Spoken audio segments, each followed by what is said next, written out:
இப்படி ஒரு பெரும் சமூகம், உழைக்கிற சமூகம் அறியாமையில் வீழ்ந்து ஓடுகிறதே என்கிற கவலைதான் தந்தை பெரியாரின் கவலை. கடவுளை பற்றிய கவலை இல்லை. இவர்கள் ஏன் அடுத்த நிலையை நோக்கி நகர முடியாமல் தடுமாறுகிறார்கள்? அதற்கு காரணம் கடவுள் மீது உள்ள நம்பிக்கைதான்.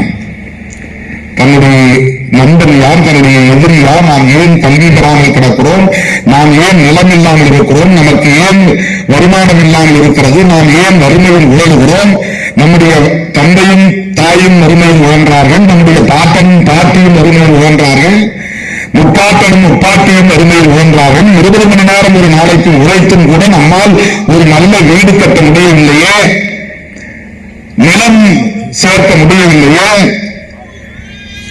பட்டினி இல்லாமல் உண்ண முடியவில்லையோ, நல்ல உடை உடுத்த முடியவில்லையோ, இதற்கெல்லாம் எது காரணம்? அவன் ஏற்கனவே சிந்தனைத்த கருத்துதான் காரணம். நீ முற்பிறவியில் செய்த பாவம், இப்பிறவியில் இந்த கொடுமையை அனுபவிக்கிறாய். ஆகவே நீ எதிராக இருந்தாலும் கடவுளிடம் நம்பிக்கையிட்டு கேள், மன்னிப்பு கேள்.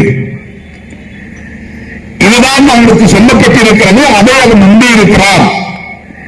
இந்த சமூகத்தில் நிலவுகிற சமூக கட்டமைப்பை பற்றி அவன் சிந்திக்கவில்லை, சாதிய கட்டமைப்பை பற்றி சிந்திக்கவில்லை, அரசியல் அமைப்பை பற்றி சிந்திக்கவில்லை, முடியவில்லை.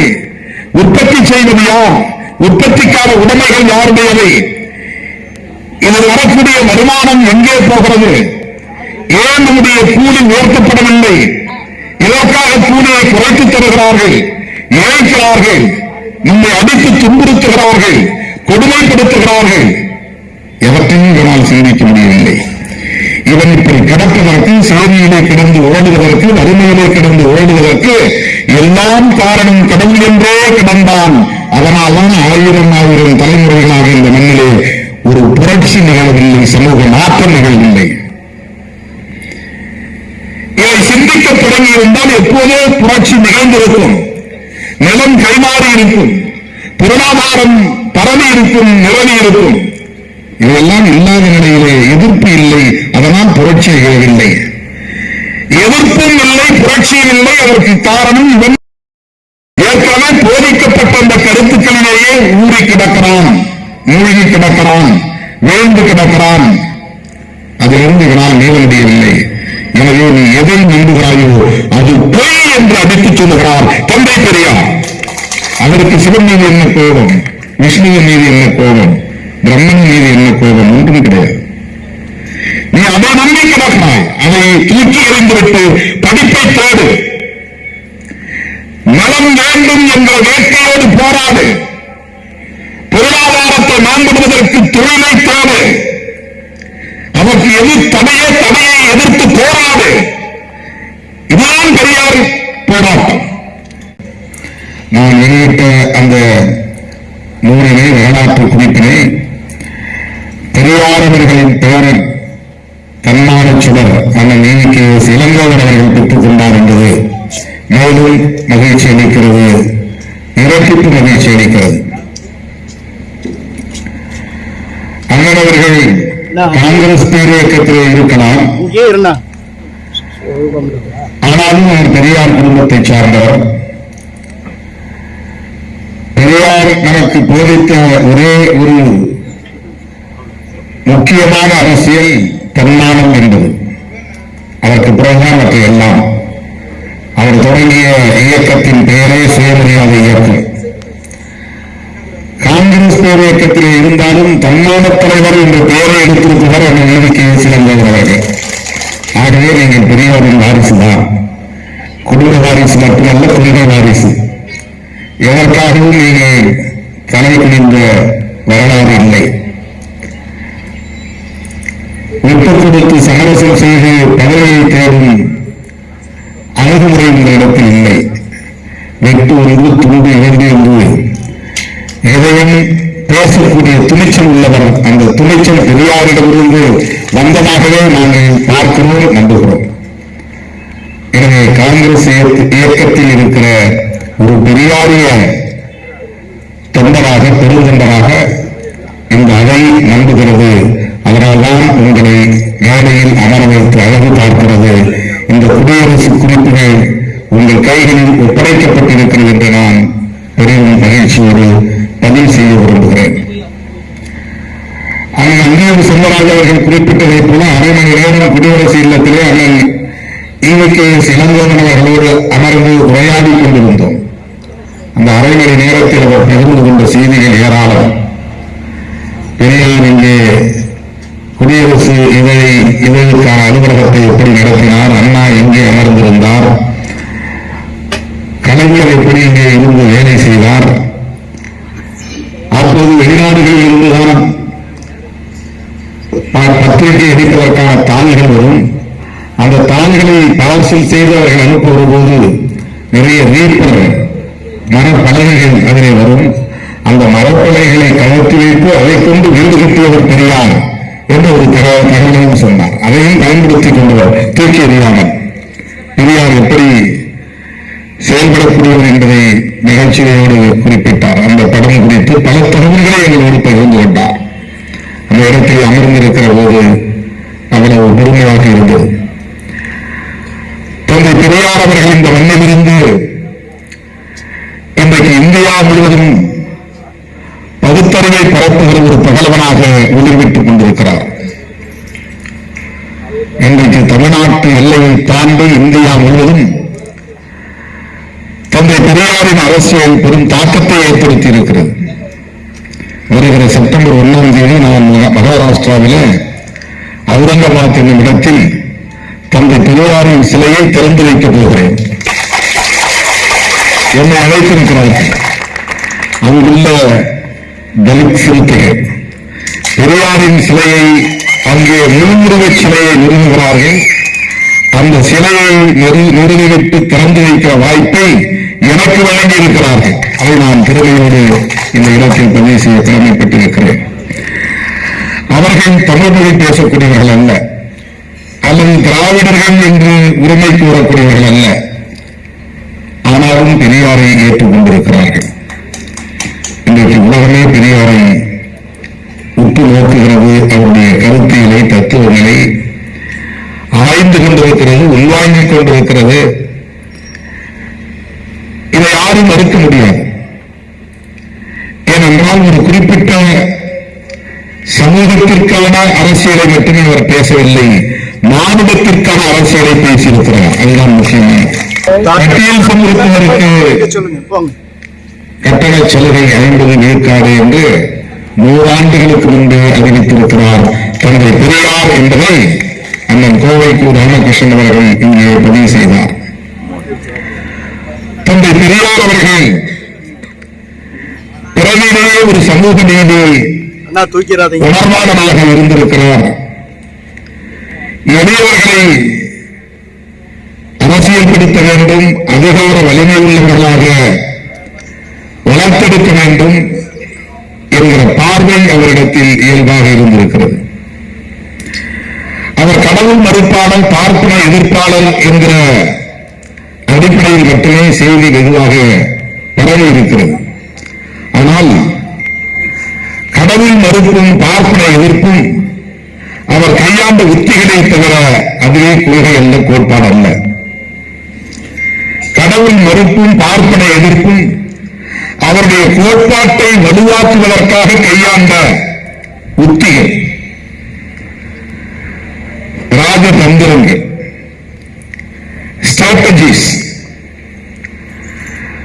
அதுவே அவருடைய கோட்பாடு அல்ல. இதுவே அவரை பற்றிய தவறான புரிதல். பெரியாரை புரிந்து கொள்வதற்கு இந்த 2 கோணங்கள் பொருந்தாது. அவர் கடவுள் எதிர்ப்பாளர் என்று மட்டும் பார்த்தால் அவரை புரிந்து கொள்ள முடியாது. அவர் பார்ப்பன எதிர்ப்பாளர் அல்லது பார்ப்பன வெறுப்பாளர் என்கிற கோணத்தில் மட்டுமே பார்த்தால் அவரை புரிந்து கொள்ள முடியாது. தந்தை பெரியார் அடிப்படையில் சமத்துவ நோக்காளர், சமத்துவ கோட்பாட்டாளர். சமத்துவம் வேண்டும், அதுதான் ஈக்குவாலிட்டி. மானுட சமத்துவம் தேவை. மானுட சமத்துவத்தை வென்றெடுக்க வேண்டுமானால் மக்கள் திரண்ட வேண்டும். மக்கள் திரண்ட வேண்டுமானால் அவர்கள் பகுத்தறிவோடு சுயமரியாதையோடு சிந்திக்க வேண்டும். மக்கள் சுயமரியாதையோடு வாழ்வதற்கும் பகுத்தறிவோடு சிந்திப்பதற்கும் தடையாக இருப்பதை எவை என்ற தேடலில் அவர் உணர்ந்ததை சுட்டிக்காட்டினார். இவன் சுயமரியாதையோடு வாழ முடியாமல் இருப்பதற்கும் பகுத்தறிவோடு சிந்திக்க முடியாமல் தவிப்பதற்கும் இவனை கட்டி போட்டு வைத்திருப்பது கடவுள் நம்பிக்கைதான். கடவுள் நம்பிக்கையை பயன்படுத்தி இவன் உழைப்பை சுரண்டுவது பார்ப்பன சமூகம், பார்ப்பன தந்திரம். எனவேதான் எந்த கடவுளின் மீது இந்த மக்கள் ஒரு குருட்டுத்தனமான அல்லது மூர்க்கத்தனமான ஒரு தீவிரமான நம்பிக்கையை வைத்திருக்கிறார்களோ அந்த நம்பிக்கையை தகர்க்க வேண்டும் என்கிற நெறி அவரிடத்திலே உள்ளது. அவர்தான் கடவுள் இல்லை, கடவுள் இல்லவே இல்லை, கடவுளை கற்பித்தவர் முட்டாள், பரப்புகிறவர் அயோக்கியவன், வணங்குகிறவன் காட்டு மிராண்டி என்றெல்லாம் அவர் சொன்னதற்கு காரணம் கடவுள் மீதான வெறுப்பு அல்ல, கடவுளை நம்புகிற மக்களின் மீதான வெறுப்பு அல்ல, கடவுளின் பெயரால் பெரும் சமூகத்தை, உழைக்கிற சமூகத்தை ஏய்த்து பிழைக்கிறார்களே என்ற ஆதங்கத்தால், ஆத்திரத்தான். மற்றபடி அவருக்கும் கடவுளுக்கும் என்ன பிரச்சனை? கடவுள் நம் கண்ணை குத்தி விடுவார் என்று அவருக்கும் பயம் வரத்தானே செய்யும், கடவுள் இருப்பது உண்மையாக இருந்தால். ஆகவே கடவுள் உண்டா இல்லையா என்பதல்ல அவருடைய பிரச்சனை, கடவுளை தேடுவது அல்ல அவருடைய பிரச்சனை. கடவுளின் பெயரால் பெரும்பான்மையான உழைக்கிற மக்களை ஏற்று பிழைத்துக் கொண்டிருக்கிறது உழைக்காத ஒரு கும்பல். இதை கண்டுணர்ந்த பெரியார் சுயமரியாதையை இழந்து தவிக்கிறது, சுயமரியாதையை இழந்து நிற்கிறோம் என்பதை உணராமல் தவிக்கிறது, காலில் விழுந்து கிடக்கிறது, கை கட்டி நிற்கிறது. அனைவருமே திராவிட மரபினத்தை சார்ந்தவர்கள். புரட்சியாளர் அம்பேத்கர் சொல்கிறார், இந்தியா முழுவதும் நாகரிகள் என்ற ஒரு குணம் வாழ்ந்தார்கள். அவர்கள் ஆதி காலத்தில் பேசிய மொழி தமிழ். அது அன்றைக்கு தமிழ் என்று அழைக்கப்பட்டது. அதனால் தமிழர் என்று அழைக்கப்பட்டார்கள். தமிழை சமஸ்கிருதத்தில் திராவிடம் என்றுதான் அழைப்பார்கள், திராவிடம் என்றுதான் அழைப்பார்கள். சான்ஸ்கிரிட்ல அதுக்கு வேறு பேர் தானே, தமிழ் சோறு, சான்ஸ்கிரிட்ல அதுக்கு பேரு சாதனை எழுதப்படுது, சாதம். அது வடமொழி. அதனால வடக்கிருந்து வந்த மொழி வடமொழி, தெற்கிருந்த மொழி தென்மொழி.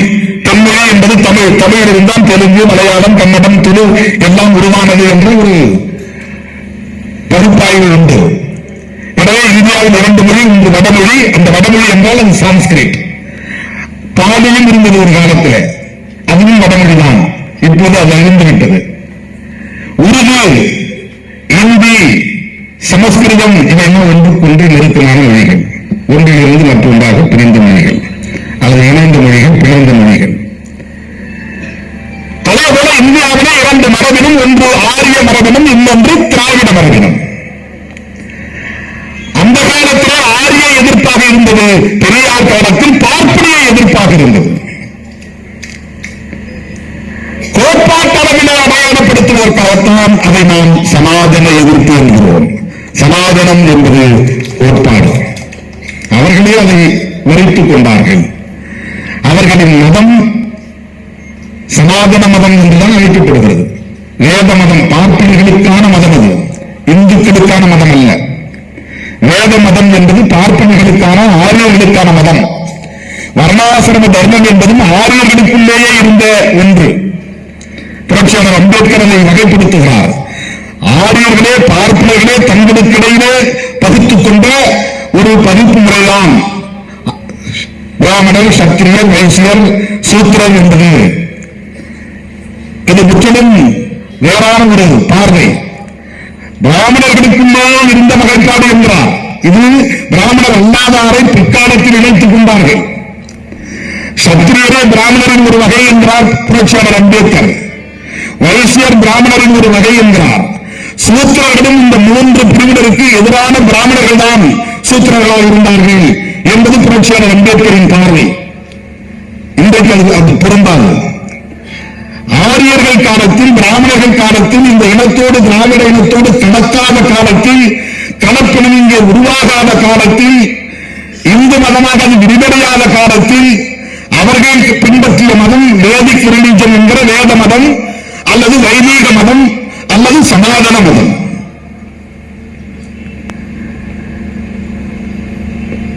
மகா பெரியமாள் என்று சொல்லுகிற ஸ்ரீ சந்திரசேகரேந்திர சரஸ்வதி சுவாமிகள் அவர் சொல்லி இருக்கிற உரையிலே, அவருடைய உரையிலேயே, அவர்கள் வெளியிட்டிருக்கிற அனுவாதி மதம் என்கிற நூலிலேயே நமக்கு மதம் என்ற ஒன்று இல்லை என்று சொல்லுகிறார்.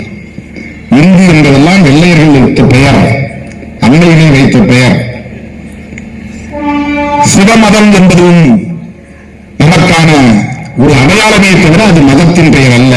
வேடவம் என்பதும் சில வழிபாட்டு முறைகளால் அடையாளப்படுத்தப்படுகிற ஒன்றை தவிர அது மதத்தின் பெயர் அல்ல. இது ஆதி காலத்தில் தோன்றிய போது உலகில் வேறு எந்த மதமும் இல்லை. அதனால் இந்த மதத்திற்கு பெயர் தேவைப்படவில்லை. பெயர் தேவைப்படாமல் இருந்தது. சமாதானம் என்பதும் பிற்காலத்தில் யாரோ சொன்ன ஒன்றே தவிர அதுவும் நாம் ஆதி காலத்தில் நடித்துக் கொண்ட ஒன்று இல்லை. இதெல்லாம் ஸ்ரீ சந்திரசேகர் என்கிற சரஸ்வதி சுவாமிகள் என்கிற மகா பெரியவாள் சொல்லுகிறார். இன்னைக்கு அவங்கெல்லாம் இந்துத்துவா, நாங்கள் எல்லாம் இந்துக்கள் என்று சொல்கிறவர்கள் என்று சொன்னால் அதை ஏற்றுக்கொள்ள மாட்டார்கள். அப்படி ஒரு கருத்தை இல்லாத காலம். ஆகவே பண்டிதரின் காலத்தில் ஆரிய எதிர்ப்பு இருந்தது. தந்தை பெரியாரின் காலத்தில் பார்ப்பனிய எதிர்ப்பாக அது மாறியது. ஏன் பார்ப்பனிய எதிர்ப்பு இங்கே தேவைப்படுகிறது? பார்ப்பனிய எதிர்ப்பு என்பதை விட பார்ப்பனிய விளக்கம், exclusion of Brahminism, exclusion of Brahmins, இதுதான் இந்த காலத்தில் இந்தியாவில் நடந்த போராட்டத்தில் மிக முக்கியமான கூறு, ஒரு முக்கியமான அம்சம். பிராமணர்களை தவிர்த்த மற்றவர்களை ஒருங்கிணைக்க வேண்டும். மற்றவர்களுக்கு பண்பாட்டு ரீதியிலே ஒரு ஒற்றுமை இருக்கிறது, வாழ்வியல் முறையிலே ஒரு ஒற்றுமை இருக்கிறது, குறுகிய வகையிலும் ஒரு ஒற்றுமை இருக்கிறது. பார்ப்பனர்கள் பார்ப்பனர் அல்லாதார்கள் என்கிற அடிப்படையில் தான் இந்த சமூகத்தில் மீண்டும் நெடுங்காலமாக கோட்பாட்டு யுத்தம் நடந்து வருகிறது. பெரியார் காலத்துக்கு முன்பே தொடங்கிவிட்ட ஒன்று, கௌதம புத்தர் காலத்திலேயே தொடங்கிவிட்ட ஒன்று. அதற்கு நிறைய தரவுகள் உள்ளன. கௌதம புத்தர் கடவுள் பற்றி பேசவில்லை, மதத்தை பற்றி பேசவில்லை, வழிபாட்டை பற்றி பேசவில்லை, கடவுள் மறுப்பை பற்றியும் பேசவில்லை. சுதந்திரம், சமத்துவம், சகோதரத்துவம், அதுதான் பௌத்தம். அதுதான் இன்னைக்கு கான்ஸ்டிடியூஷன் பிரியாம்பிள் இருக்கு. புரட்சியாளர் அம்பேத்கர் அதைத்தான் மேற்கோள் காட்டுகிறார். அவரும் மாநில சமத்துவத்தை முன்னிறுத்துவதற்கு காரணம் சமத்துவம் இல்லாத சமூக கட்டமைப்பு இங்கே நிலை பெற்றிருந்தது புத்தரின் காலத்திலே. ஆகவே சமத்துவம் தேவை, சமத்துவம் தேவை என்று சகோதரத்துவம் தேவை, சகோதரத்துவம் தேவை எனில் சுதந்திரம் தேவை, லிபர்ட்டி. இதை முன்மொழிந்தவர் பகவான் புத்தர், கௌதம புத்தர். பகவான் உயர்ந்தவர் என்று கடவுள் நம்பிக்கையை பற்றியே பேசாத ஒருவர். அவரை பேருக்கு மதமாக்கிட்டாங்க, பௌத்தத்தை மதமாக்கிட்டாங்க. கௌதம புத்தரை மதாதிப மதத்தை நிறுவி ஒருவராக மாற்றிவிட்டார்கள். இப்படி திரிபுவாதம் சமூகத்தில் நிகழ்ந்து விடுகிறது. அருமை தோழர்களே, தந்தை பெரியார் பார்ப்பன சமூகத்தின் மீது எந்த சூழலிலும் தனிப்பட்ட முறையிலே வெறுப்பு அரசியலை விதைக்கவில்லை. பார்ப்பனியம் என்கிற கோட்பாடு, பார்ப்பனர்கள் என்கிற சமூகம் உழைக்கிற மக்களுக்கு எதிராக ஆதிக்கம் செலுத்திக் கொண்டிருக்கிறது. ஆதிக்கத்தை எதிர்ப்பதால் பார்ப்பன எதிர்ப்பு இயல்பாக வருகிறது. பார்ப்பனிய மேலாதிக்கத்தை எதிர்க்கிற போது பார்ப்பன எதிர்ப்பு இயல்பாக வருகிறது.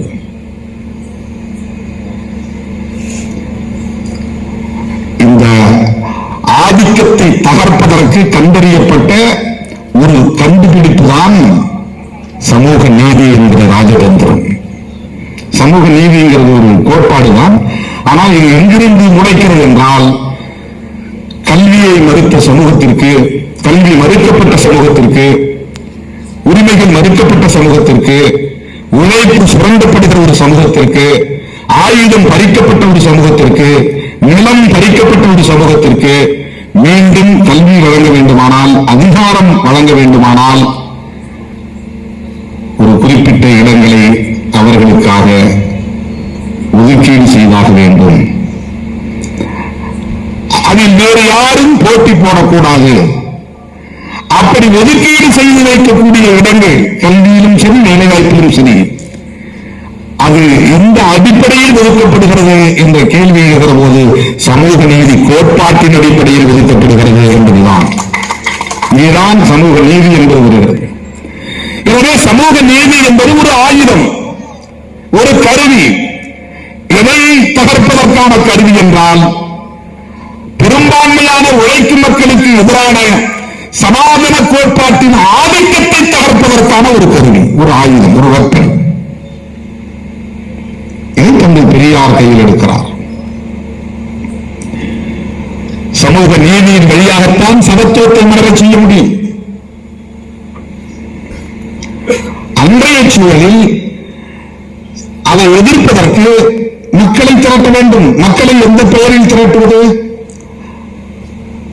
திராவிடம் என்கிற அரசியலின் அடிப்படையில் தான் இன்றைக்கு மக்களை திரட்ட முடியும். ஏன்னா அந்த காலகட்டத்தில் எப்படி நில அமைப்பு முறை இருந்தது, சமூக அமைப்பு முறை இருந்தது, ஆட்சி நிர்வாக முறை இருந்தது என்பதையும் நாம் கவனத்திலே கொள்ள வேண்டும். இன்னைக்கு பிறந்தவருக்கு அது புரியாது. 1920களிலே 1930களிலே 1940களிலே இந்தியா இன்றைக்கு இருப்பது போல் இல்லை. இதே ஈரோடு மாவட்டம் ஒரு காலத்தில் கோவையாக இருந்தது. கோவையாக இருந்து சிந்திக்க அண்ணன் இளங்கோவன் அவர்களால் முடியும், அண்ணன் அந்தியூர் செல்வராஜ் அவர்களால் முடியும். இன்றைக்கு பிறந்தவனுக்கு இதை கோவை மாவட்டத்தோடு பிரித்து பார்க்க முடியாது. இது ஈரோடு வேறு, கோவை வேறு என்றுதான் பார்ப்பான். ஏனென்றால் கோவை வேறு இது பிரிந்துவிட்டது. அதை போல தமிழ்நாடு என்பது 1956க்கு பிறகு பிரிந்தது. அதற்கு முன்பு இது மதராஸ் மாகாணம். மதராஸ் மாகாணத்திற்குள்ளே இன்றைய ஆந்திராவில் இருந்தது, தெலுங்கானாவில் இருந்தது, இன்றைய கர்நாடகாவின் ஒரு பகுதி இருந்தது, இன்றைய கேரளாவின் ஒரு பகுதி இருந்தது. இவையெல்லாம் சமஸ்தானங்களை தவிர்த்த பிற பகுதி எல்லாம் பிரிட்டிஷ் இந்தியா என்று அழைக்கப்பட்டது. சமஸ்தானங்களின் கட்டுப்பாட்டில் இருந்த இந்தியாவை சமஷ்டி இந்தியா என்று அழைத்தார்கள். ஹைதராபாத் நிஜாம் கட்டுப்பாட்டில் இருந்தது, பிரிட்டிஷ் நிர்வாகத்துக்கு உட்பட்டதல்ல. மைசூர் மகாராஜாவின் கட்டுப்பாட்டில் இருந்த நிலப்பரப்பு பிரிட்டிஷ் நிர்வாகத்தின் கட்டுப்பாட்டில் இருந்ததல்ல. திருவாங்கூர் மகாராஜாவின் கட்டுப்பாட்டில் இருந்த சமஸ்தானம் பிரிட்டிஷ் இந்தியாவுக்கு உட்பட்டதல்ல, அது வேறு. மதராஸ் மாகாணம் வேறு, மதராஸ் பிரசிடென்சி என்பது வேறு, பாம்பே பிரசிடென்சி என்பது வேறு, கொல்கத்தா பிரசிடென்சி என்பது வேறு, சென்ட்ரல் பிராவின்ஸ் என்பது வேறு.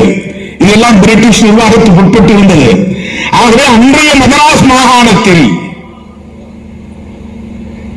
தெலுங்கு மொழி பேசக்கூடியவர்களும், மலையாள மொழி பேசக்கூடியவர்களும், கன்னட மொழி பேசக்கூடியவர்களும், தமிழ் மொழியை பேசக்கூடியவர்களும் ஒரே நிலப்பரப்புக்குள் ஒரே சமூகமாக வாழ்ந்தார்கள். ஒரு ஆட்சி நிர்வாக கட்டுப்பாட்டுக்குள்ளே இருந்தார்கள்.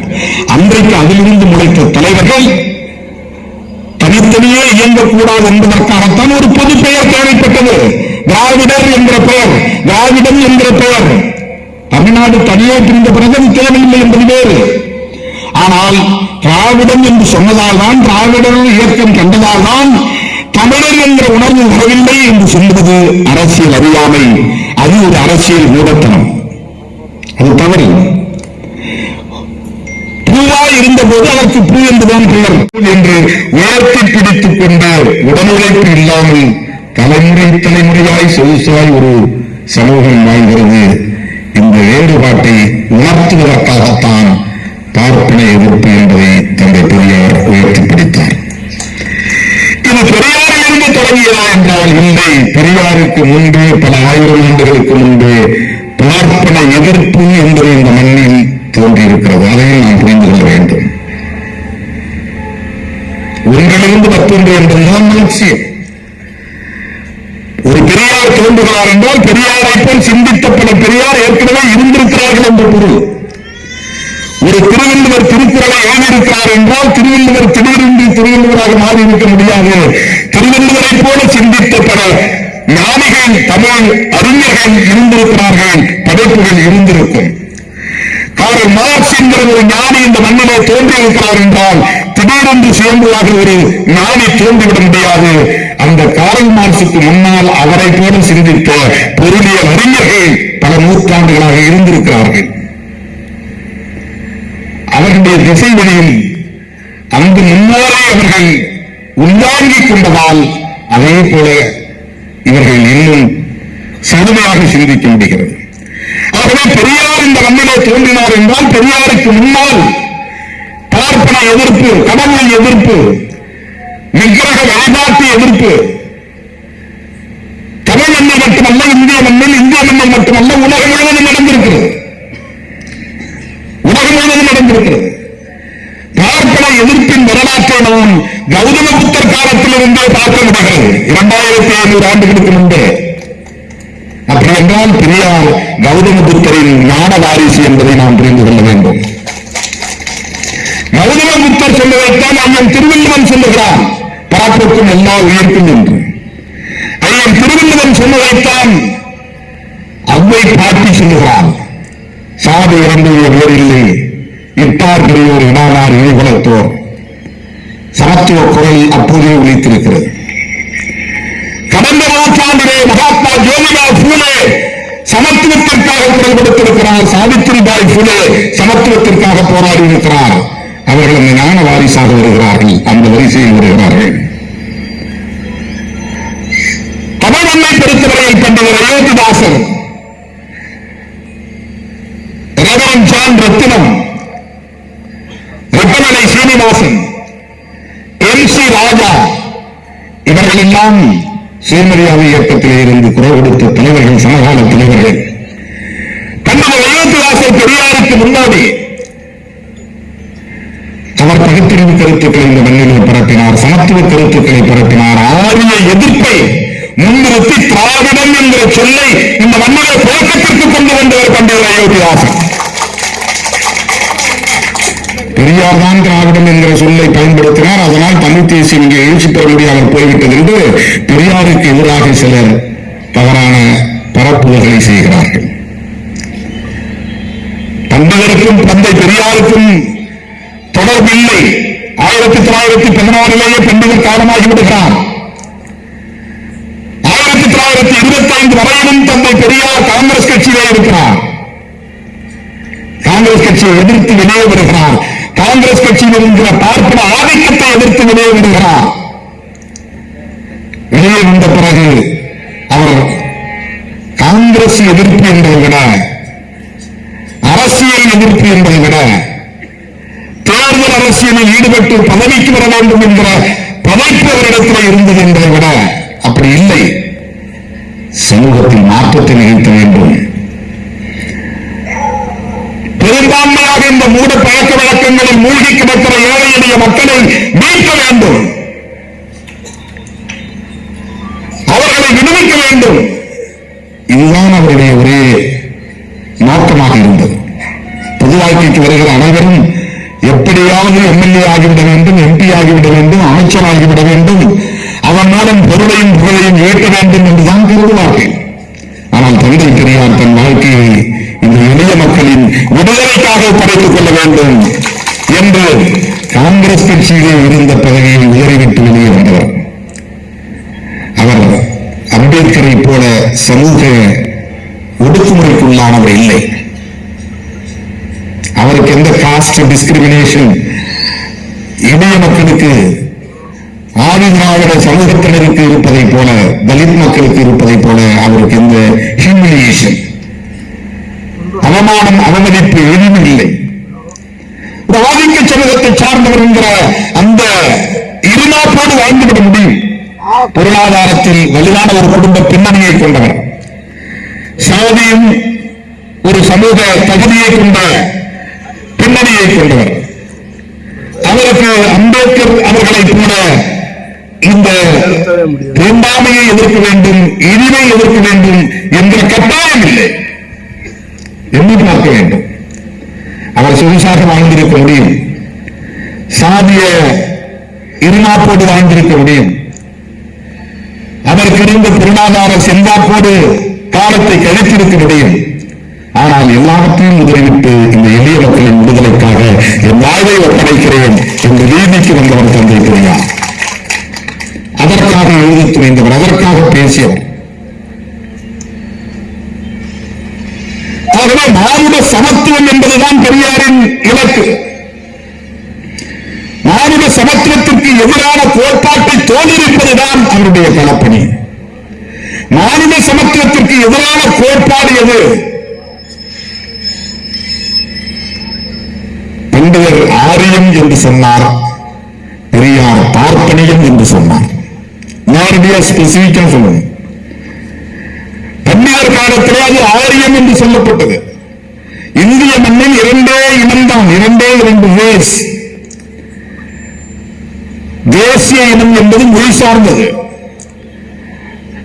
மரபினம் என்பது குருதி வகையை சார்ந்தது. ரேசியல் குரூப் வேற, எத்னிக் குரூப் வேற. தமிழன் என்பது தேசிய இனம், திராவிடம் என்பது மரபினம். ரெண்டுக்கு வேறுபாடு இருக்கிறது. திராவிட மரபினம் என்றால் இந்தியாவில் வேற என்ன மரபினம் இருக்கிறது? ஆரிய மரபினம் இருக்கிறது.